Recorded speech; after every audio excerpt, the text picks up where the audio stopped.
you're dealing with red, itchy, watery eyes from allergies, these are the best 5 tips to help with that. Let's focus in. Tip number 1, clean your eyelids. In a way, you can think of your eyelashes as a dust filter for your eyes. When you have a lot of particles, dust, pollen flying towards your eyes, your eyelashes will be there to filter it out. Now, the downside to that is a lot of those particles and allergens can collect on the base of the eyelashes and eyelids and cause a lot of those allergy eye symptoms. Now, this eye model is actually a model of blepharitis, but still kind of gives you the same idea. And whether you're suffering from seasonal allergies in the spring and the fall or perennial allergies all year round, getting into the habit of cleaning your eyelashes and your eyelids every night could definitely help. You want to make sure that you're not going to bed with anything sitting on your eyelashes or your eyelids. That includes makeup. Make sure that you clean all the makeup off your eyelids before you go to bed.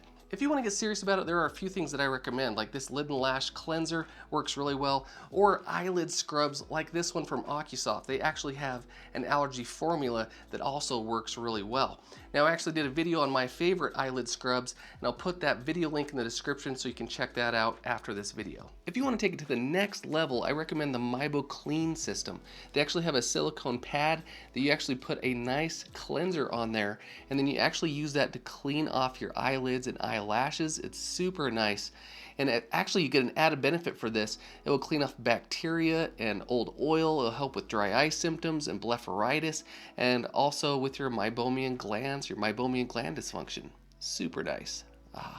Hey, howdy everybody, this is Dr. Neil Gaiman, Dr. Eye Guy, and if this is the first time meeting each other, I do specific videos about how to keep your eyes healthy and your vision clear. Now, before we get into tip number 2, let's go over what to avoid to reduce your allergy symptoms. If you're exposed to the allergen, it actually causes a response from mast cells that release histamine that can cause your eyes to be red by vasodilation, can cause your eyes to water, and actually cause your eyes to inflame. So if you can, try and avoid wearing makeup or contact lenses. Sometimes that can irritate your eyes even further. Also avoid touching your eyes with your hands because the allergen could be on your hands, or rubbing your eyes. Rubbing your eyes can actually make the symptoms worse. Also avoid the get the red out eye drops like Visine, get the red out. That can actually make the eyes worse in the long run. Also, if you have allergies outside, try and limit the exposure by closing your windows inside, or you can wear sunglasses to limit how much actually gets into your eyes. And one of the hardest ones, if you're allergic to pets, you gotta somehow limit your exposure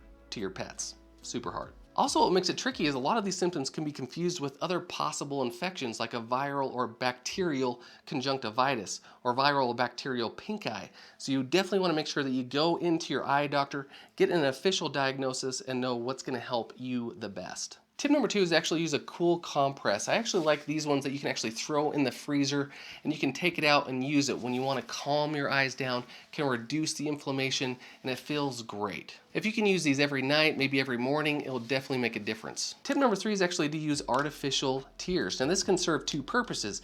It can help with your dry eye symptoms, but also can help flush or rinse out any allergens that might be inside of your eyes. I definitely recommend the artificial tears that are preservative free. Sometimes the eye drops that have preservatives in them can actually make your eyes more irritated. So definitely get the ones that are preservative free. I'll put links to my favorites in the description. Another bonus tip, if you put some of these artificial tears in the refrigerator, when you actually go to use the eye drop, it'll be nice and cool and can feel really, really good on the eye, especially when your eyes are all flared up from the allergies. Just curious, before we get any further, if you have any other additional tips, definitely leave it in the comments below so other people can benefit. Tip number 4 is actually to use specific over-the-counter allergy eye drops. A lot of people actually develop these little bumps on the inner eyelid called papillae, and that's where you can actually get a lot of this histamine response.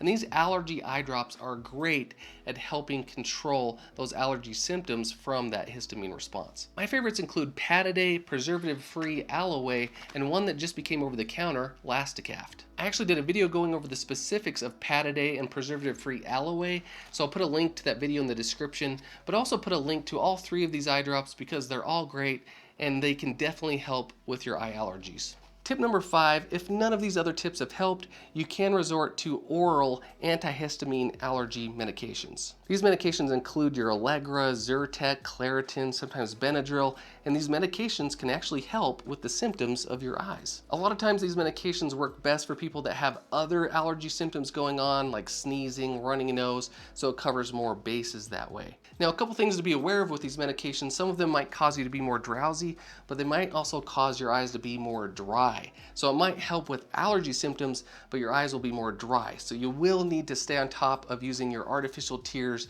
keeping your eyes lubricated while you're using these medications. Speaking of dry eyes, that can actually be confusing because a lot of the allergy symptoms can be the same as dry eye symptoms, and so you might be experiencing dry eyes as well. So I definitely recommend checking out my playlist right there to learn more about dry eyes. I'm Dr. Neil Gaiman, Dr. Eye Guy.